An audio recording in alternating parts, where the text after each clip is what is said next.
Do you ever feel it? That sudden tension in your chest, appearing out of nowhere and the mind racing as if trying to escape from something you can't even name? It's that constant fear that something will go wrong, even when everything is fine. What's worse is that no one around you truly understands what's going on inside. You put on a smile saying everything is okay, but inside it's like you're screaming and no one hears you. Now, pause for a second. What if I told you that the anxiety consuming you every day isn't the real problem? What if it's just a symptom of something much deeper, something trying to emerge from your psyche? Carl Jung, one of the most influential figures in depth psychology, believed that anxiety wasn't a failure, a dysfunction, or simply a chemical imbalance. For Jung, anxiety was a call from the soul, a sign that parts of you have been neglected, suffocated, or denied for so long that they're now trying to resurface with full force. Have you ever wondered why you feel anxiety for no clear reason? Have you asked yourself why, despite your efforts to control your thoughts, meditate, breathe deeply, or follow advice like think positive, that feeling persists?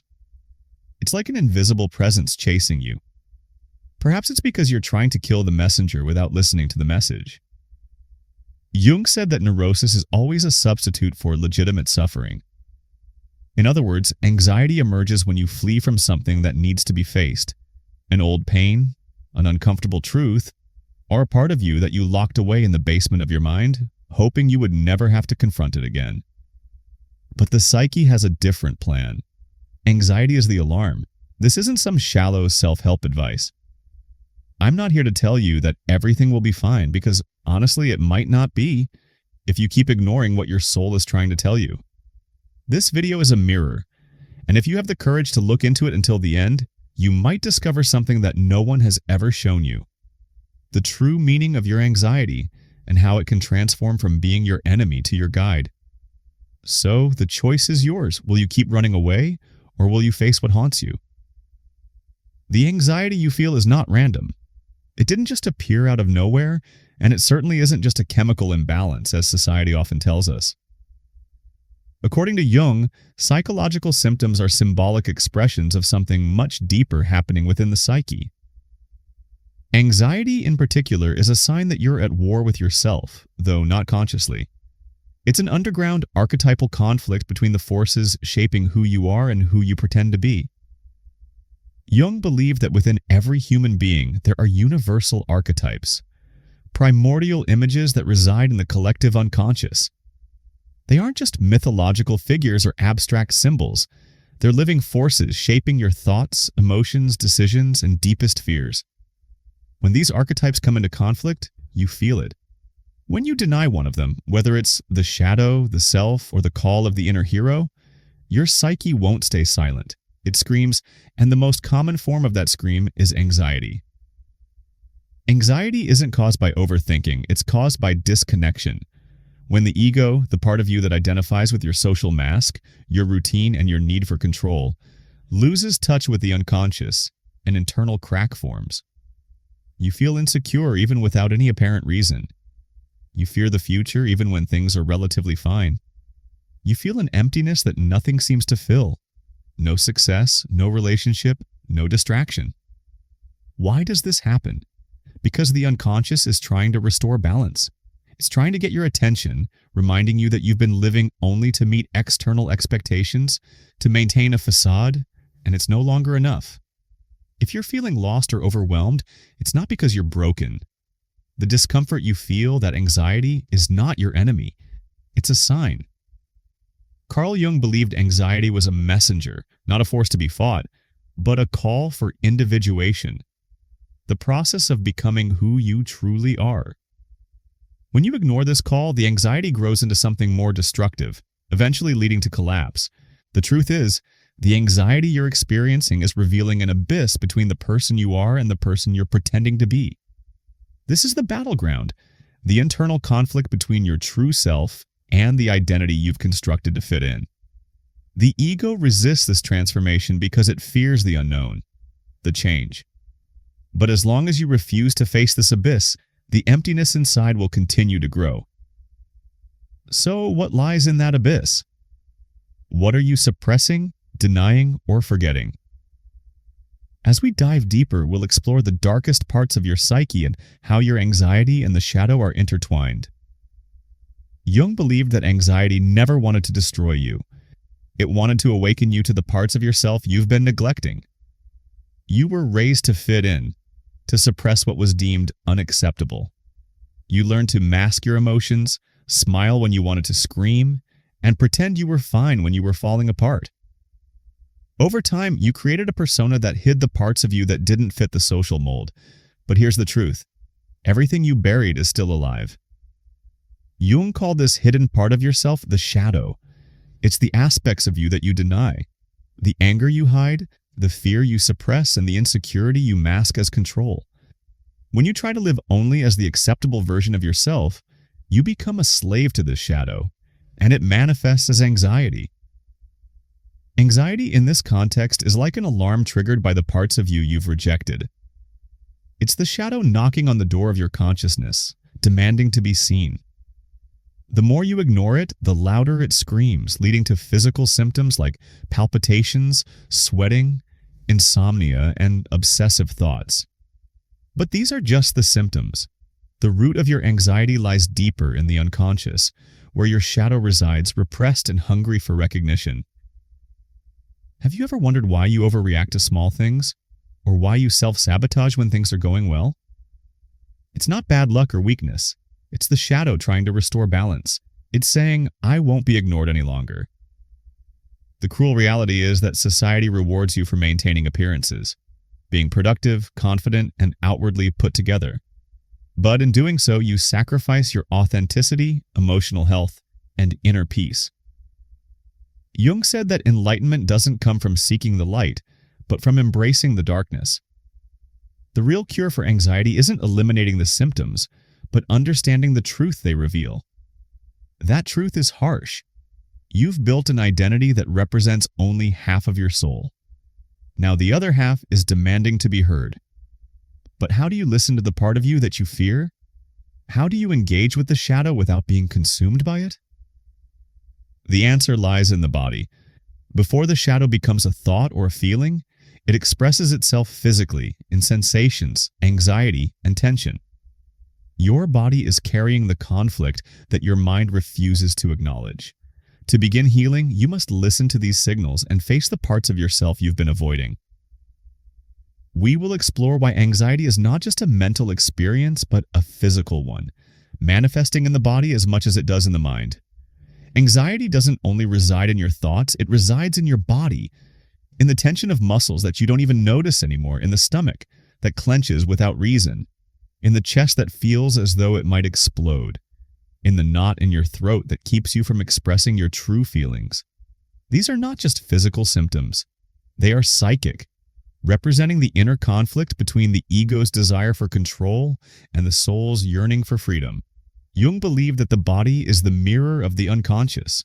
When repressed emotions, memories, or thoughts find no symbolic outlet, such as through dreams, art, or inner dialogue, they don't disappear. They manifest somatically in raw physical form. Anxiety is one of the most intense and direct expressions of this, as the soul's ignored language erupts through the body. How often have you felt your body react as if it were in danger, even when your rational mind knows everything is fine? This is the unconscious trying to take charge because the conscious mind is no longer listening. Your nervous system goes into a state of high alert, as if a predator is near, but the predator is not outside of you, it's inside. It's the repressed, unacknowledged parts of your psyche, now so unbearable that they manifest as urgent physical sensations. This is why quick fixes like deep breathing, cold showers, or trying to think positively often fail. They offer momentary relief, but they don't address the core issue because the real problem isn't a broken body. It's a severed connection between the body and the soul. Anxiety is the body trying to compensate for a soul that has been silenced for too long. Jung recognized that the body is symbolic. It's where the deepest dramas of the psyche play out. An anxious body is one that holds secrets, unexpressed emotions, traumas that have never been acknowledged, needs that have never been met. Each symptom is the unconscious, trying to bring what's buried into the light, seeking integration and healing. You feel exhausted not only because of the heaviness of your routine, but because your soul is engaged in an underground war. And this battle comes with a cost. Chronic tension, insomnia, constant pain, a nagging sense of threat. Your body is pleading for reconnection, for you to listen, for you to recognize the truth that lies within. But how do you transform your body from an enemy into an ally? How do you shift from trying to fight the symptoms of anxiety to listening and integrating what your body and soul are trying to communicate? In the next section, we will explore the true antidote to this anguish, the journey of individuation. This profound process proposed by Jung offers a way for anxiety to cease being a burden and instead become a compass, guiding you toward becoming your true self. You are not here just to survive. You are here to fully become who you are meant to be. But the problem is, no one taught you how to do that. From a young age, you were shaped to fit into patterns, expectations, and norms. You learned to adapt, to be accepted, to stay silent, to avoid conflict, and to follow rules whose authors you never questioned. In the process, you lost touch with who you really are, and that is precisely where anxiety is born. At the crossroads between your authentic self and the version of you manufactured to please others. Carl Jung referred to the path back to the true self as the journey of individuation. This process is far from selfish or superficial. It is a deep, sometimes brutal journey of reconnecting with everything you've rejected within yourself. It's about reclaiming your wholeness, and it is this reclamation that begins to dissolve anxiety, not as something to be fought, but as an alert, guiding you toward true self-realization. To individuate is to acknowledge the parts of yourself that have been forgotten, wounded, or silenced, and that now cry out to be heard once more. It's about confronting the shadow, recognizing the masks of the persona, and understanding the archetypes that influence your deepest choices. It's no longer about asking yourself, how should I be? But instead, who am I really? But make no mistake, this journey is not an easy one. It is a descent, a confrontation with old fears, painful truths, and unresolved choices. It requires stripping away the idealized image you've created of yourself and confronting the fragmented being that's been left behind. In this context, anxiety is not the enemy, it is the guide. It points to the places where you are still living half-heartedly, where you are still pretending, and where you are still afraid to embrace your true self. Jung said that healing happens when the individual becomes who they truly are. This means letting go of the need to please others, to control outcomes, or to meet external expectations. It means making peace with your history, your traumas, your light, and your darkness. It's about integrating all aspects of yourself without exclusion, and in doing so, something profound begins to happen. Anxiety starts to dissolve, not because you've defeated it, but because you've finally understood its message. It was never a problem, it was a map, a call, a push from your soul saying, wake up, come home, be whole. But the real question is, how do you begin this journey practically? How do you step out of autopilot and take the first real steps toward reconnection? How do you transform your suffering into a meaningful symbol? How do you communicate with the unconscious without being overwhelmed by it? In the next section, we will explore the tools that Jung provided for this reconnection: symbolic rituals, silence, dreams, and the power of solitude. These are forgotten practices in a world that only knows how to rush, yet they may hold the key to your inner freedom. You've been conditioned to seek quick fixes: a pill for sleep, a motivational podcast, a 5-minute video with 5 tips to control anxiety. But here's a truth that might hurt. There is no instant cure for suffering that took years to form. What exists is a process.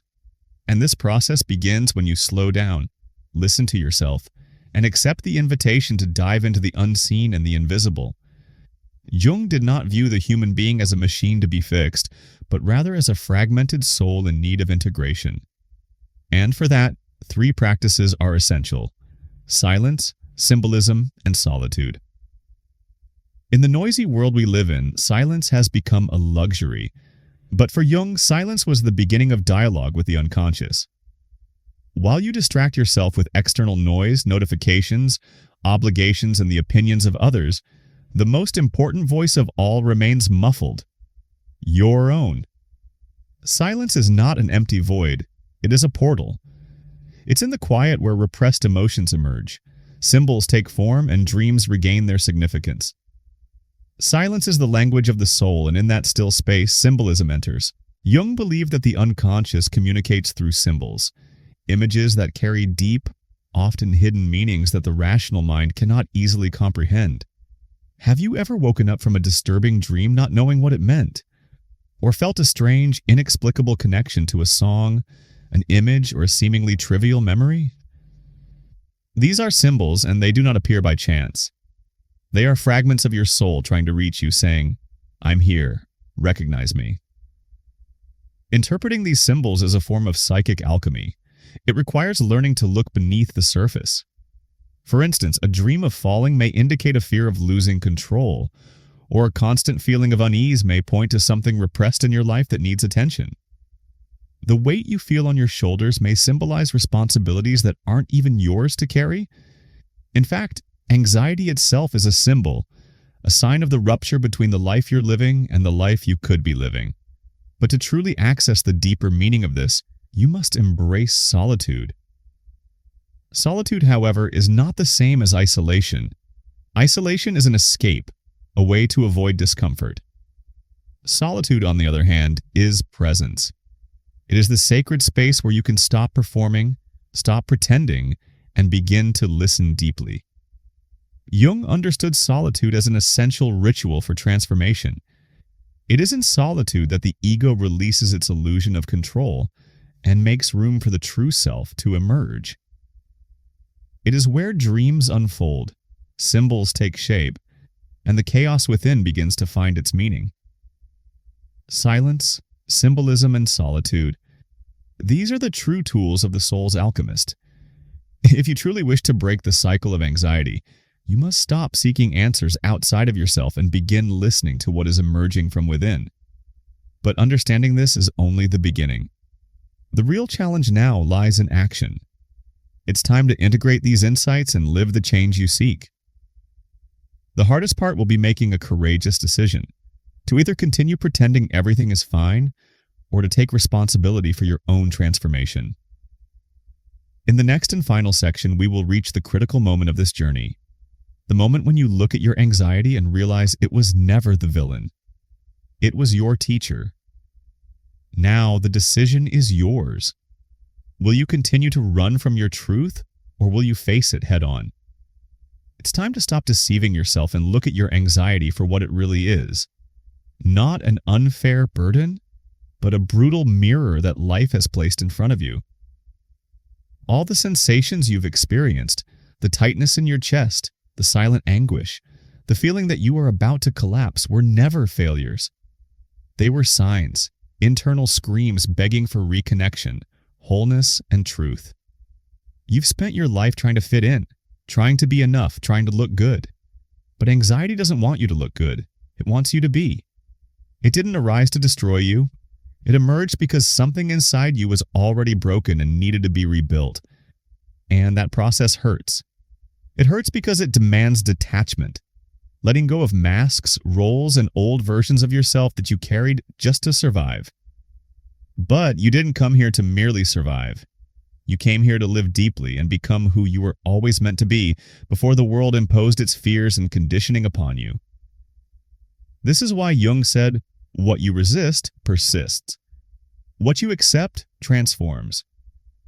Anxiety persists because you're still resisting your truth, your shadow, your pain. But the turning point is this: when you choose to embrace the call of your soul, rather than continuing to flee from discomfort. Now, the choice is in your hands.